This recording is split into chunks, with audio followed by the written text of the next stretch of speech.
అలా అలా ఉంది మూవీ. అంటే అనిల్ రావిపూడి గురించి చెప్పండి. అనిల్ రావిపూడి గురించి చెప్పండి.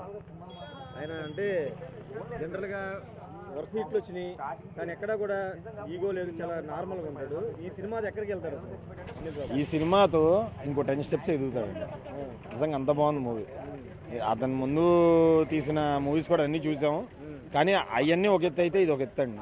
అంత బాగుంది మూవీ, చాలా బాగుంది, చాలా బాగా తీశాడు. సంక్రాంతి విన్నారు అల్టిమేట్గా అండి, మీరు అడగాలే ఏంటి దీని గురించి. అల్టిమేట్ విన్నారు. అది ఏంటనేది తర్వాత చూడాలి. ప్రస్తుతానికి ఇది మాత్రం అనిల్ రావిపూడి హిస్టరీలో నెంబర్ 1 మూవీ.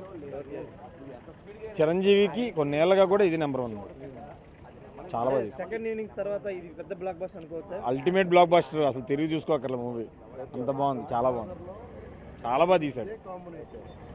ఓవరాల్ ఈ సంక్రాంతికి విన్నర్ అంతే. మామూలు జాతరే ఏంటి, ఇంకేం ఉండదు. మీ కోడి పందాల దగ్గర ఎలా ఉంటారో ఈ సంక్రాంతికి థియేటర్ల దగ్గర అలా ఉంటారు. అసలు తీరులేదు.